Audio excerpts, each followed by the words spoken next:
প্ৰধান শিক্ষকৰ অবৈধ প্ৰেম। আগৰ পৰা ইয়াৰ মানুহজনীৰ লগত তাৰ খেলি মেলি আছিল।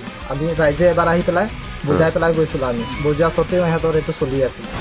ভয়ংকৰ পৰিণতি। বাগানৰ পৰা টানি চুচৰাই নি তাত সংগঠিত কৰিছে, কৰি পিনি তাৰ নিজৰ ঘৰত কুঁৱাত পেলাইছে। ৰাইজৰ দাবী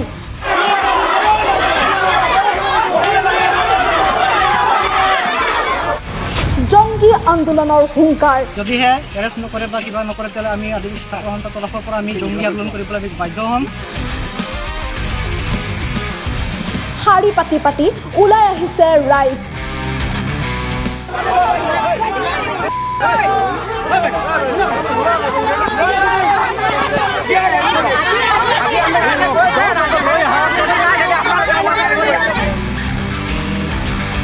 ঘেৰাও কৰিছে এটা বাসগৃহ।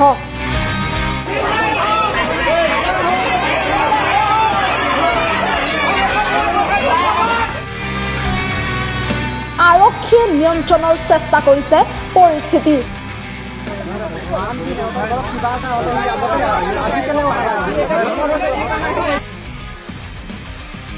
ৰাইজৰ দাবী দোষীয়ে শাস্তি পাবই লাগিব। আমাৰ দাবী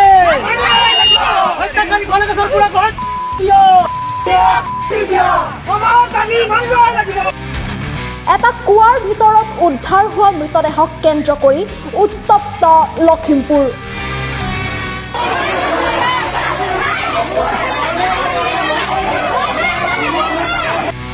ৰাজু ধানোৱাৰ নামৰ লোকজনক বাগানৰ পৰা চুচৰাই নি নৃশংসভাৱে হত্যা কৰি কুঁৱাৰ ভিতৰত পেলাই দিয়াৰ অভিযোগ ৰাইজৰ। একে গাঁৱৰে প্ৰধান শিক্ষক কনকেশ্বৰ বুঢ়াগোহাঁইৰ বিৰুদ্ধে উত্থাপন হৈছে হত্যা কৰাৰ অভিযোগ। এই ৰাজু ধানোৱাৰ নামৰ যিজন আমাৰ আদিবাসী মানুহজন আছিলে, এই মানুহজন আজি পটককৈ আমি ৰাতিৰ ভিতৰত আমি গম পাইছোঁ যে ইয়াৰ পৰা কোনোবা এজন মানে দুৰ্বৃত্তই এই মাহু কোৱা বাগানত কনকেশ্বৰ বুঢ়াগোহাঁই বাগানৰ পৰা টানি চুচৰাই দি তাত সংগঠিত কৰিছে, কৰি পিনি তাৰ নিজৰ ঘৰত কুঁৱাত পেলাইছে। অবৈধ প্ৰেমৰ পৰিণতিতেই এই হত্যাকাণ্ড সংঘটিত হোৱাৰ অভিযোগ।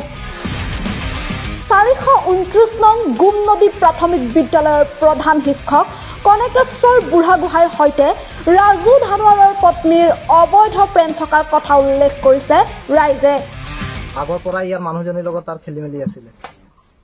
আমি ৰাইজে এবাৰ আহি পেলাই বুজাই পেলাই গৈছিলোঁ। আমি বুজোৱা স্বত্তেও সিহঁতৰ এইটো চলি আছিলে। তাৰপিছত এতিয়া যিটো মানুহটো মৰিলে আমি এইটো মাদাৰ হয় বুলি আমি ভাবোঁ। আৰক্ষীক শীঘ্ৰেই তদন্তৰ দাবী আদিবাসী ছাত্ৰ সন্থাৰ। দোষীয়ে শাস্তি নাপালে জংগী আন্দোলন কৰাৰ হুংকাৰ সংগঠনটোৰ।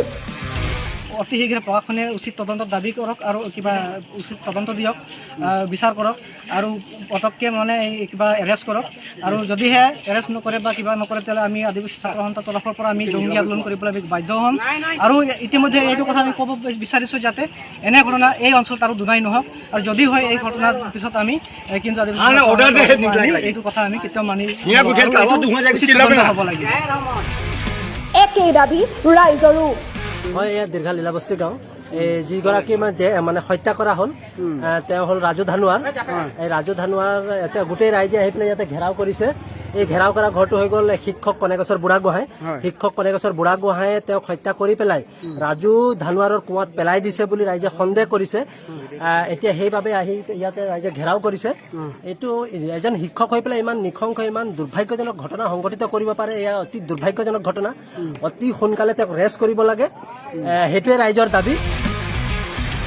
ঘটনা সন্দৰ্ভত আৰক্ষীয়ে আটক কৰিছে অভিযুক্ত কনকেশ্বৰ বুঢ়াগোহাঁইক।